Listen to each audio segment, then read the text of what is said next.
하나님께 영광을 드리겠습니다. 우리 하나님 말씀 시편 46편 시편 46편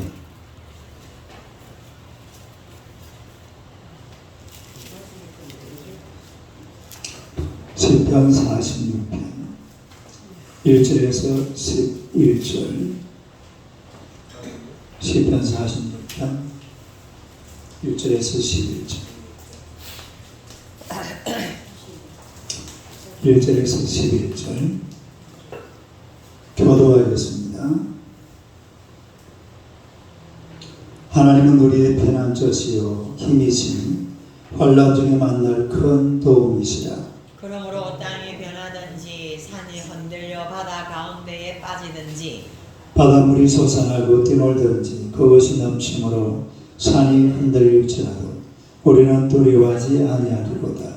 한 시내가 있어 나뉘어 흘러 하나님의 성 곧 지존하신 다시 아직 못 찾았어요. 아니 목사님 41편 아니라요? 46장 46편 나왜 42편으로 부르지? 46편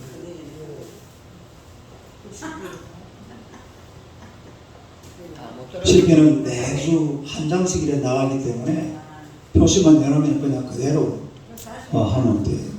다시 교도갑니다. 하나님은 우리의 피난처시요 힘이시니 환난 중에 만날 큰 도움이시라. 그러므로 땅이 변하든지 산이 흔들려 바다 가운데에 빠지든지 바닷물이 솟아나고 뛰놀든지 그것이 넘침으로 산이 흔들릴지라도 우리는 두려워하지 아니하리로다. 한 시내가 있어 나뉘어 흘러 하나님의 성 곧 지존하신 이의 성소를 기쁘게 하도다. 하나님이 그 성 중에 계시니 성이 흔들리지 아니할 것이라. 새벽에 하나님이 도우시리로다. 문나라가 떠들며 왕국이 흔들렸더니 그가 소리를 내심에 땅이 녹았도다. 만군의 여호와께서 우리와 함께 하시니 야곱의 하나님은 우리의 피난처시로다. 와서 여호와의 행적을 볼지어다. 그가 땅을 황무지로 만드셨도다. 그가 땅 끝까지 전쟁을 쉬게 하시며 활을 꺾고 창을 끊으며 수레를 불사르시는도다. 이르시기를 너희는 가만히 있어 내가 하나님 됨을 알지어다. 내가 문나라 중에서 높임을 받으리라. 내가 세계 중에서 높임을 받으리라 하시도다. 다 같이 읽습니다. 만군의 여호와께서 우리와 함께 하시니 야곱의 하나님은 우리의 피난처시로다. 할렐루야. 인사하겠습니다. 곁에 계시니 마음이 든든합니다. 한번 인사합시다. 당신은 기적의 주인공입니다.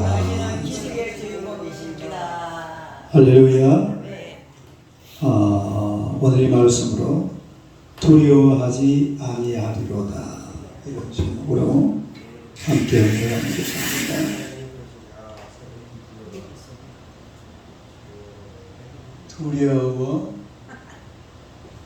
두려워하지 아니하리로다.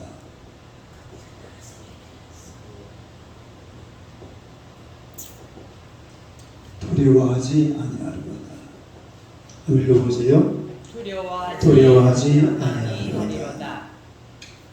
이종수 박사라는 분이 계시는데 이분은 독일 본 대학의 교수로 간 이식을 세계 최초로 하신 그런 시술사입니다. 우리나라 사람인데 독일에서 간을 인류 역사의 최초로 이식한 그런 분이 바로 이종수 박사님인데 그런 이 간 이식 수술을 말미암아서 독일인도 되기 힘들다는 본 대학의 종신 교수가 되었습니다. 그러나 그의 지나온 세월을 쭉 살펴보면 결코 평탄하지 않았습니다. 왜냐하면 이 대학병원의 생활이라는 것은 그야말로 긴장의 연속이었습니다. 왜 그런가 하니까 외국인이잖아요. 그러니까 외국이니까 이 따돌림을 당하기가 일쑤였습니다. 여러분이 백인들은요, 백인들만 인간 취급합니다. 그건 어쩔 수 없이 그렇게 생겼어요. 실제 백인들끼리 그래 있다가 황인종이나 흑인종이 들어가면 좀 이상해요. 동물 같아요. 실제로 그래요. 백인들이 하얗잖아요. 근데 그 여러 사람이 있는데 놀이끼리 한 일에 황인종이래 우리같이 덩치가 작아 많은 사람이 들어가면요 무슨 강아지 새끼야 말이 없는 것 같아요. 정말이에요. 백인들 그렇게 생각합니다. 흑인이 들어가잖아요. 그건 짐승도 아니야. 인간같이 보이지가 않아요.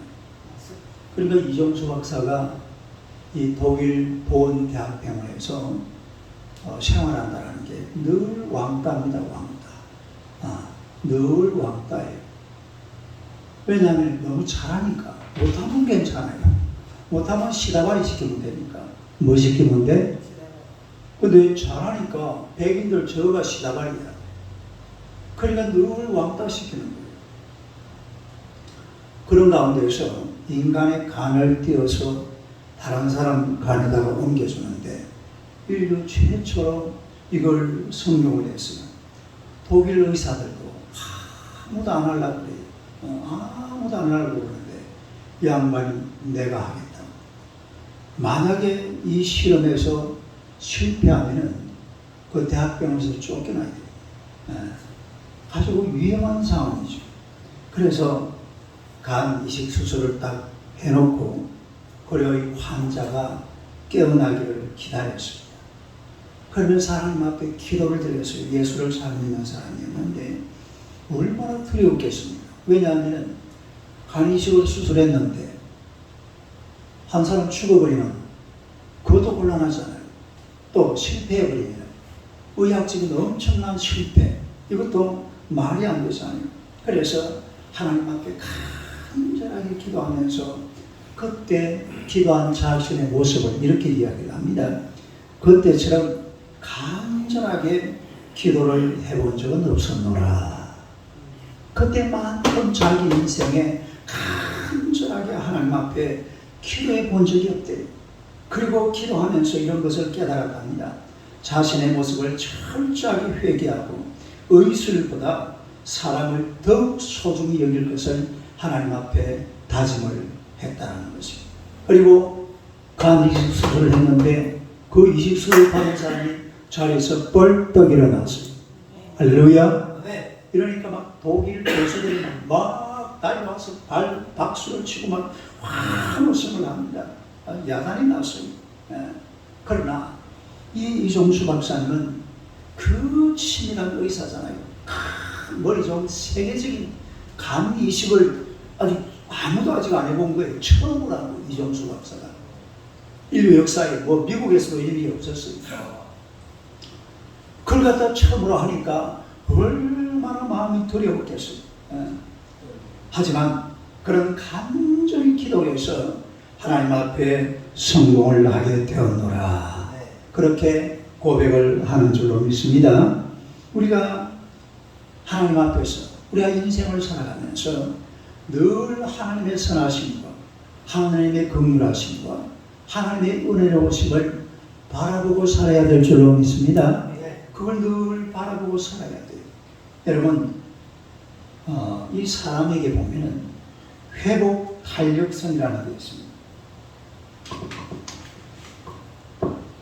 뭐가 있다고요? 회복 탄력성. 이 신약에 보면 나오는 말인데 이게 무슨 말이냐면 제자리로 돌아오는 힘을 말해요. 어디로 돌아오는 힘? 제자리로 돌아오는 힘. 다시 말해서 시련이나 고난이 왔을 때에 그것을 이겨내는 힘을 말합니다. 어려움이 오고 고통이 왔을 때에 그 뭔가 자기 자리로 돌아와서 자기 조절 능력을 말합니다. 자기 조절 능력. 그 막 사람이 막 두려움이 오면 어떻게 됩니까? 확 짜부라들잖아요. 뭐가 막 두려움이 오고 막 힘든 일 오면 막 짜부라들어가지고 아이고 나 이제 죽었다. 나 이제 끝장났다. 네? 예를 들어서 병원에 가서 진단을 받았는데 이러면 막 이제 끝장났다. 순간적으로 그런 걸 느끼거든요. 그런데 그 순간에 자기 뭡니까? 회복 탄력성이 지수가 높은 사람들은 빨리 자기 자리로 돌아오는 거예요. 자기 돌아와서 자기 조절 능력을 발휘하는 겁니다. 뭘 발휘한다고요? 자기 조절 능력. 다른 자기 조절 능력. 자기 조절 능력. 오늘 이 본문은 어떤 얘기냐면 두려움으로 깊은 나락에 떨어졌다가 그리고 회복한 유다 히스기야 왕에 관한 그런 이야기인데요. 유다 히스기야 왕 시대에 이 아수르의 산헤립 군대가 18만 5천이 쳐들어왔어요. 얼마나 쳐들어왔어요? 18만 5천에 이 산헤립의 군대가 쳐들어왔습니다. 그러니까 처음에 히스기야는 완전히 막 겁을 집어먹고 막 가슴이 달달달달달 떨었어요. 그래서 막 뇌물을 보냅니다. 그리고 어쨌기나 간에 어떻게 한번 인간적인 힘으로 이 한번 전쟁을 좀 피해보려고 애를 많이 쓰지만은 뭐가 해도 안 돼요. 그리고 이 산헤립은요 종이 한 장 딱 보냅니다. 응? 종이 한 장 딱 보내가지고 야 항복해라. 뭐 해라고요? 항복문서예요. 그때 히스기야가 자기 조절 능력이 발휘됩니다. 자기 조절 능력. 자기 조절 능력인데 그게 뭐냐면 하나님을 향한 신앙 고백이에요. 하나님을 향한 신앙 고백. 하나님을 향한 그러니까 신앙 고백. 히스기야의 자기 조절 능력이 뭐라고요?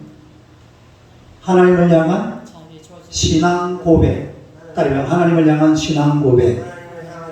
그러니까 그 전까지는 이 자기 조절 능력이 발휘되기 전까지는 어쨌거나 뇌물을 보내가지고 막 돈을 갖다가 억만금을 싸가지고 그 왕궁에 있는 금딱지 전부 다 벗겨가지고 아수르한테 다 보냈어요. 그래도 안 되는 거예요. 안 되니까 결국은 히스기야 정신을 똑바로 차리고 이 항복 문서를 딱 가지고 어디로 올라가냐면 성전에 올라갔어요. 성전에 올라가서 담벼락에다가 뭐 어딘지는 모르겠습니다. 이 뭐 재단에다가 이 항복 문서를 딱 놔놓고 하나님 이거 한번 보세요. 이게 뭡니까? 이게 나보고 항복하라는 거래. 내가 항복하면은 하나님이 욕 듣습니다. 하나님이 욕을 들어서 되겠습니까? 하나님 우리를 불쌍히 여겨 주시옵소서. 이렇게 기도했는데 그 다음날 새벽에 어떤 일이 벌어졌어요? 이 18만 5천 명 군사를 하나님께서 그날 저녁에 싹 썰어버렸어요. 다 죽여버렸어요. 그리고 그 대장으로 왔던 사람도 돌아가다가 자기 부하한테 맞아 죽습니다. 산헤립 왕. 군사는 군사대로 전멸되버리고 왕은 왕대로 끝장나버리고 완전히 전멸시켜버렸어요. 히스기야가 자기 조절 능력을 발휘했는데 그게 뭐냐면 여호와 하나님에 대한 신앙 고백이에요. 따라서 여호와 하나님에 대한 신앙 고백. 여호와 하나님에 대한 신앙 고백. 그러니까 하나님이 저 아수르 산헤립이 항복 문서를 딱 보내 이걸 갖다가 마음속으로 요 전까지는 계속 해보고 막 금단티로 갖다주고 막 사람도 보내보고 막 오만 것 때만 것 어쨌기는 마음을 돌려볼기라고 막 애를 쓰고 하다가 하다가 안 되니까 어떻게 했다고요? 원래 자리로 돌아온 거예요. 원래 자리. 본래 자리. 히스기야의 원래 자리가 어딥니까? 하나님의 자리잖아요. 성전이 있는 곳이잖아요. 하나님 앞에 기도하는 자리잖아요. 히스기야는 기도하는 사람이잖아요. 그 자리로 돌아와서 하나님 이거 한번 보세요. 이거 한번 무슨하고 보내준 건데 이거 만약에 이대로 하면은 하나님이 어떻습니다. 성경이 그대로 나와 있습니다. 열왕기하 19장 20장에 보면은 이 방금 목사님이 한 내용이 그대로 나와 있어요. 예? 이거 이대로 지금 무너지면 하나님이 어떻습니다. 이대로 놔줄 겁니까? 막 이러고 나니까 그날 아침에 18만 5천을 하나님께서 싹 썰어버린 줄로 믿습니다. 할렐루야. 이게 바로 히스기야의 자기 조절 능력, 바로 회복 탄력성을 발휘했다 이런 거예요. 네.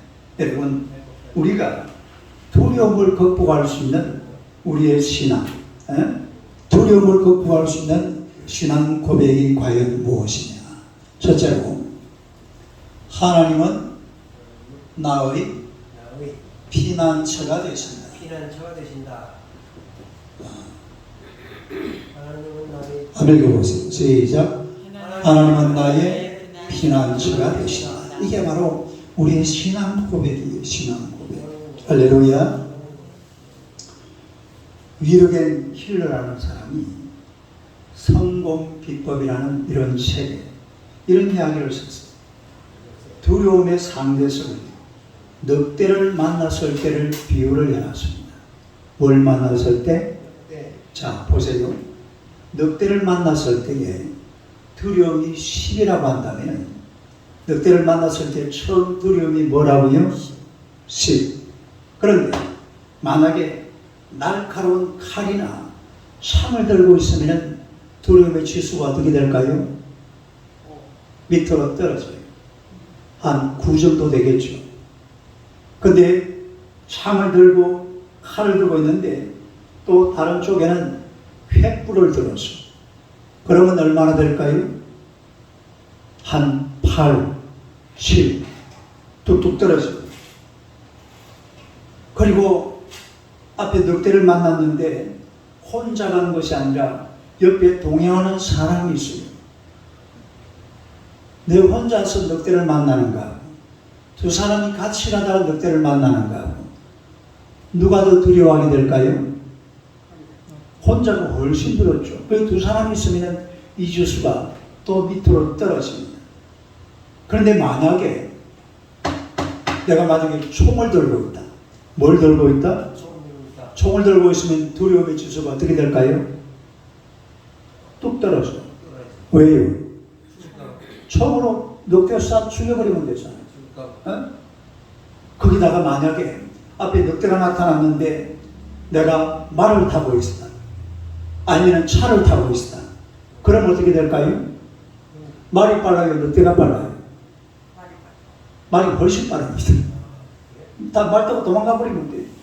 그러면 두려움의 지수가 뚝뚝 떨어진다 이 말이에요.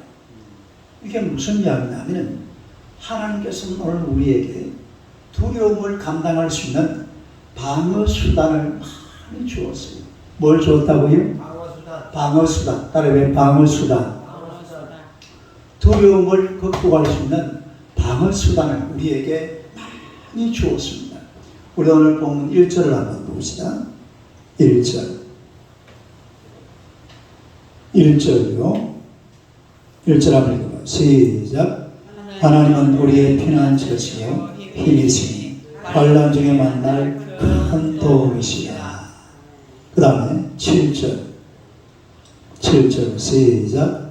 만군의 여호와께서 우리와 함께 하시니 야곱의 하나님 우리의 피난처시로다. 우리의 뭐다?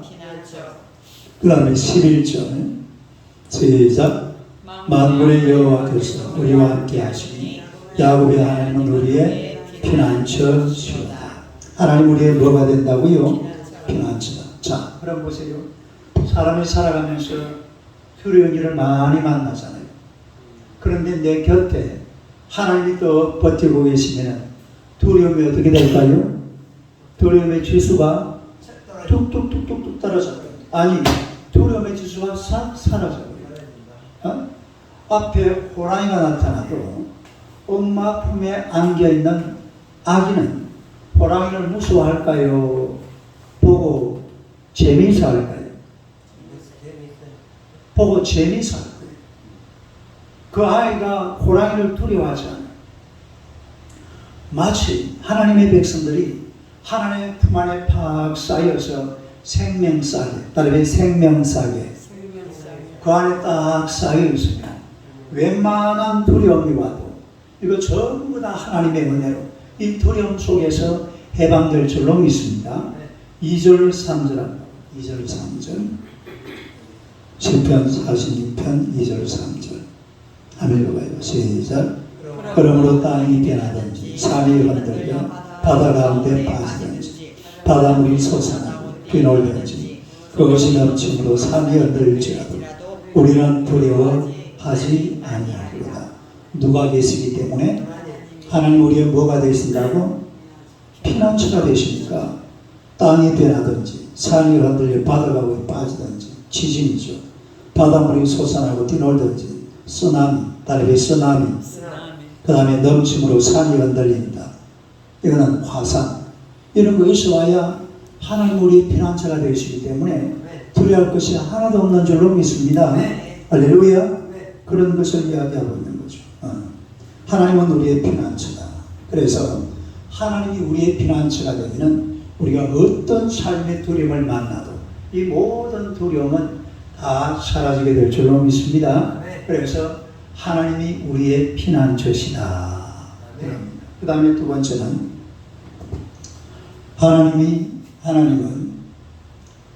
하나님은 나의 도움이 되신다. 도움이 되신다. 나를 도와주신다. 한번 읽어보세요. 하나님은 나의 도움이 되신다. 나를 도와주신다. 할렐루야. 네. 이 미국의 미시건주라는 곳에 성 요셉 고아원에 타미와 친이라는 이 형제가 거기 고아였어요. 근데 이 타미라는 친구는 애들만 보면 싸움질을 하는 거예요. 누구나 만났다 그러면 싸움질을 하니까. 그래서 막 선생님들도 그렇고 학생들도 전부 다 싫어했습니다. 그런데 그 선생님 중에 한 분이 베라다라는 선생님이 계셨는데 이 베라다 선생님은 이 아이를 보면서 항상 이렇게 머리를 만져주면서 얘야 너 왜 그러니? 너 괜찮아. 난 할 수 있어. 넌 아주 똑똑한 아이야. 애가 보니까 아주 똑똑한 애예요. 그런데 어머니 아버지가 없으니까 고아거든요. 그리 막 험악하게 사는데 이 베라다 선생이 늘 챙겨줍니다. 넌 할 수 있어. 넌 잘 되고요. 그런데도요. 이 아이가 그 고아원에서 결국은 견디지를 못하고 싸움박질을 크게 한번하고 퇴원 조치를 당했습니다. 그리고 이 고아원에서 밖으로 쫓겨나왔어요. 나왔는데 이 친구는요. 이 어려서부터 항상 그 베라다 선생님의 하나님은 무척 너를 사랑하신단다. 누가? 하나님은 너를 무척 사랑하신단다. 이 말을 다 머릿속에 기억하고 그리고 항상 너는 할 수 있어. 이 말이 머릿속에 다 박혀 있어요. 베라다 선생님은 하나님은 너를 정말 만날 때마다 그러는. 그리고 넌 할 수 있어. 이 말을 항상 머릿속에 걸고 그러면서 뭘 했냐면 피자집에 가서 피자를 만드는 그런 일을 했어요. 피자집에 가서 피자를 만들었다. 이 친구가요 손재주가 있어가지고 피자 반죽을 하는데 몇 초가 걸리느냐 하면 11초가 걸린답니다. 몇 초? 피자 반죽 하는데 11초. 가능하겠어요? 11초 같으면 하나, 둘, 셋, 넷, 다섯, 여섯 10개 헤아리고 하나 뚝딱 하면 끝인데 그때 피자 반죽이 제법 이만하잖아요. 그거 하나 반죽을 딱 해내는 그게 몇 초? 15초. 이래가지고 항상 머릿속에서 자기 그 선생님 베라다 선생님의 그 이야기를 그 생각을 하면서 또 하나님의 사랑 앞에 늘 기도하면서 나중에는 피자 가게를 열었는데 그 피자 가게는 뭔 가게인지 아세요? 할렐루야. 저번에 내가 이 주일 낮내리 시간에 한번 설교한 거예요. 이 도미노 피자예요. 도미노 피자. 도미노 피자 저번에 한번 같이 한번 먹었죠. 그때 우리 김충환 집사님 산 거 아니에요? 김성환 집사 말씀하시나요? 아, 그랬어요? 강고 이사님 산 거예요? 근데 도미노 피자 한번 그게 지금은 전 세계에 어마어마한 체인점을 가지고 도미노 피자는 온 세계가 알아주는 피자 아니에요. 그 아이가 고안에서 쫓겨난 아이예요. 고안에 쫓겨났는데 딱 두 마디. 하나님은 너를 사랑하신단다. 너는 할 수 있어. 이 말에 세상 두려움을 다 잊어버렸어요. 세상이 하나님이 나를 도와주시는 것. 그리고 베라다 선생님이 항상 자기를 위해서 기도하고 있다는 사실을 이 친구가 한순간도 머릿속에 잊어버렸어요. 하나님은 나를 도와주시는 줄로 믿습니다. 하나님이 도와주시는데 뭐 겁날 게 뭐가 있어요. 그래서 이 도미노 피자 사장님이 이름이요, 지금은 토나스 모나한이라는 사람, 토나스 모나한인데, 이분이 디트로이트 야구 그 구단을 매입을 해가지고 그 어마어마한 돈입니다. 디트로이트 야구 구단, 미국이 야구 구단 하나는요, 그냥 재벌이 이걸 해가지고 얼마나 많은 젊은이들에게 장학금을 지불하고 이렇게 있는지 모릅니다. 이분이 이런 이야기를 해요. 청년들이 인생에서 승리하려면 그대의 생애를 하나님께 맡기고 크게 선물을 걸라 하나님이 도우시리라.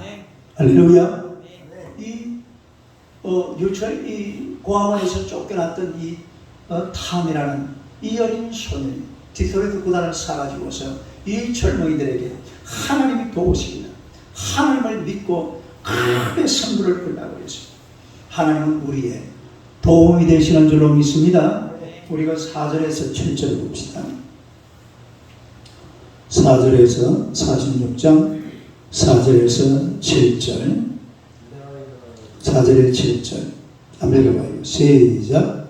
시내가 있어 낭이어 흘러 하나님의 성고 지존하신 이의 성소를 기쁘게 하도다. 하나님이여 성중에 계시며 성이 흔들리지 아니할 것이라. 새벽에 하나님이 도우시도다. 문나라가 떠들며 왕국이 흔들렸더니 그가 소리를 내시며 땅이 녹았도다. 만군의 여호와께서 우리와 함께 하시니 야곱의 하나님 우리의 피난처시로다. 할렐루야. 새벽에 하나님이 도우시도다. 따르면 새벽에 하나님이 도우시도다. 새벽에 하나님이 도우시리로다. 이게 무슨 말인지 아세요? 새벽에 하나님 우리를 도우신다는 말은 옛날에 우리 김영삼 대통령이 그런 말을 했죠. 야당 총재 시절에 뭐라고 그랬어요?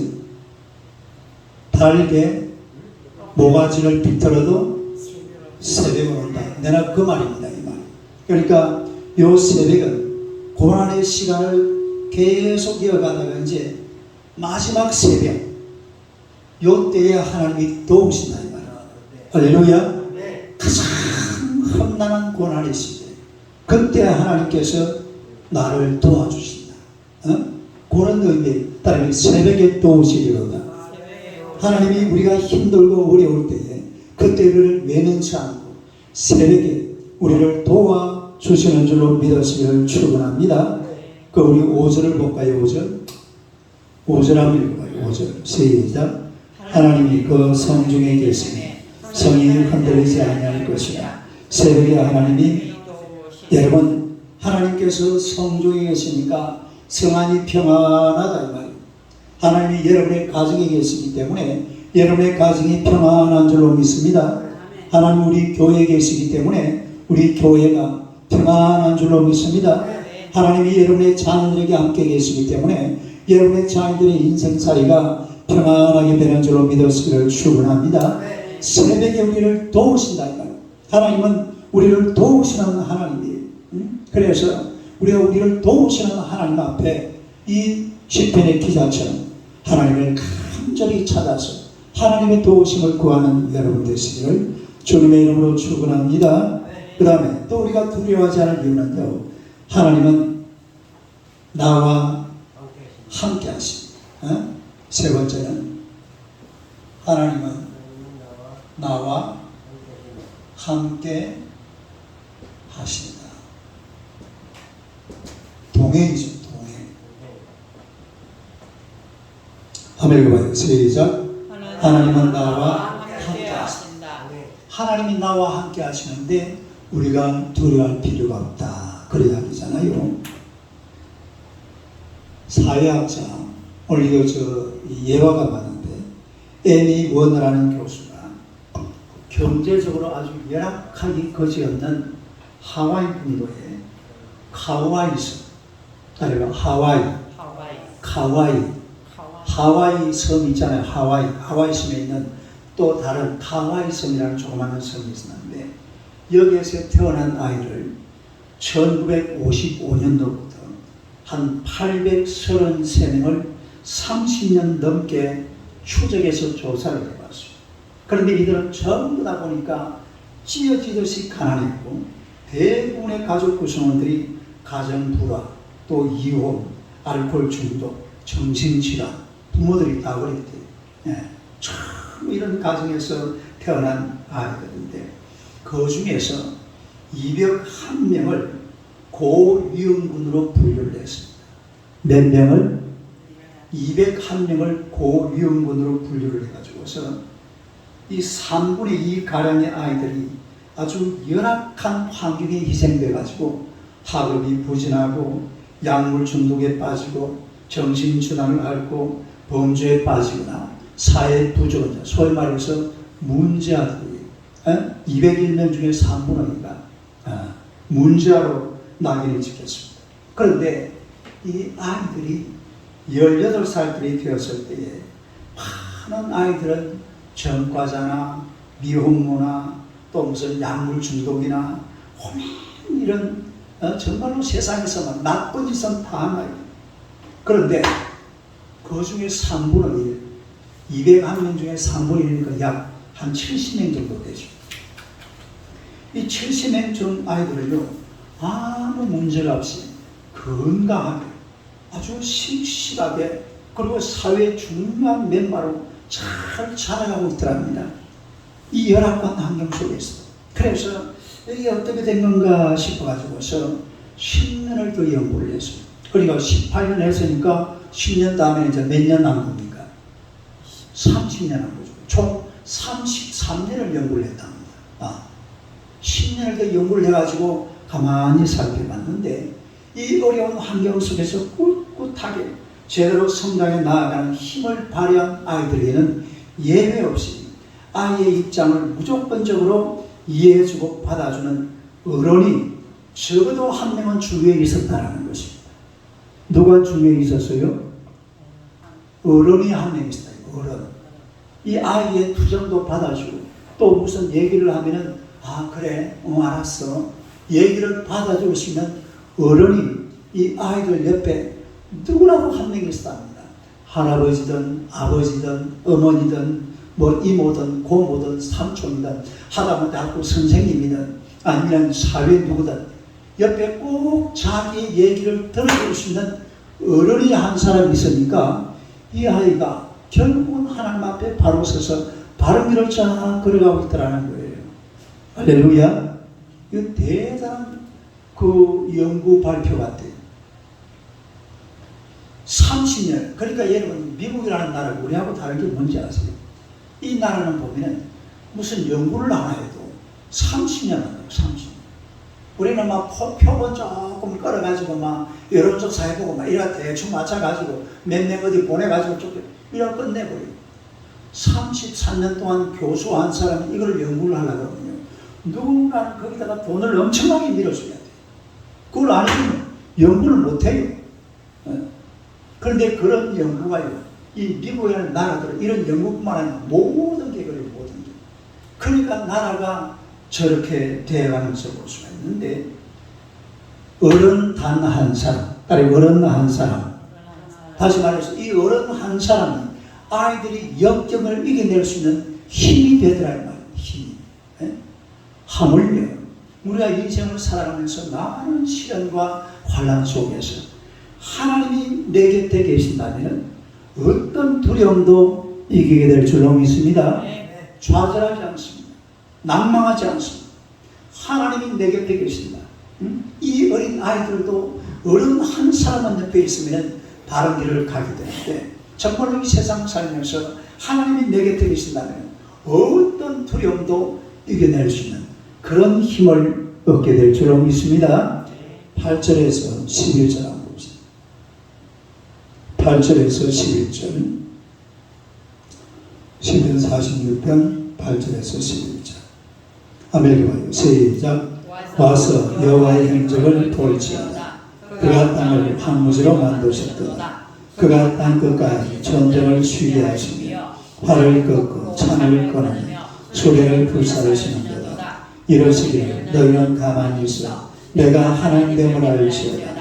내가 문나라 중에서 높임을 받으리라. 내가 세계 중에서 높임을 받으리라 하시도다. 만군의 여호와께서 우리와 함께 하시니 야곱의 하나님 우리의 피난처시로다. 여호와 하나님 우리와 뭐 하시니? 함께 하시니. 따라서 함께 하시니. 왜 함께 하시니까 결코 이봐요. 8절에서 11절에 보면은 전쟁을 하나님이 끝내버립니다. 따라서 전쟁을 하나님이 끝내버립니다. 이번에 여러분 러시아하고 우크라이나 전쟁 보니까 어떤 느낌이 들어요? 인간이 백날 러시아라면 이 세계에서 군사력 2위 국가입니다.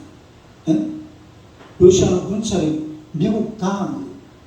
그런 나라가 조그마한 그 옆에 있는 우크라이나를 쳐들어갔는데 세상에 지금요 러시아 지금 그 푸틴이 많이 했어. 못하고 저기서도 못하고 기가 차려버렸어요. 예? 쪽팔려 죽겠어요. 저들은 그냥 푸틴이 뭐 하면 되는 줄 알아요? 내 하나 가르쳐 줄까요? 죽어야지. 자살하면 돼, 자살. 정말이에요. 푸틴만 자살해버리면 저 아무 문제 없습니다. 지금 러시아 나라 전체가 푸틴이 만들어 놓은 이 함정 속에 빠져가지고 지금 막 젊은이들이 전부 도망간다고 하잖아요. 나라에서. 지금 그 국경에 막 차들이 하도 넘쳐가지고 지금 조지아로 또 옆에 그 뭐야 이런 나라들 전부 젊은이들이 전쟁 안 나가려고 예비군들 다 지금 도망치고 있대. 나라가 막 죽을 지경이에요. 인간의 힘으로 한다고 되는 게 아니에요. 뭘 하든지 간에 하나님의 함께 계셔야 될 줄로 믿습니다. 그래야 두려움도 사라지고 뭘 해도 미국이라는 나라는 전쟁을 해도 저런 식으로 전쟁 안 합니다. 예를 들어서 아프가니스탄에 문제가 있다. 탈레반 이놈들이 문제가 있구나. 국민들을 너무 괴롭히구나. 그래서 전쟁하는 거예요. 또 옛날에 이라크 그 누구야? 이라크 독재자가 누구였죠? 이름 생각나네. 가다피. 아니야. 후세인. 하도 뭐 자꾸 그 힘도 없는 게 끌적거리게 사니까 여기 있는 새끼들 너가 맞춰봐. 이래가지고 막 그냥 막 파고대 그걸 전쟁이잖아. 하루 치면 끝내버려.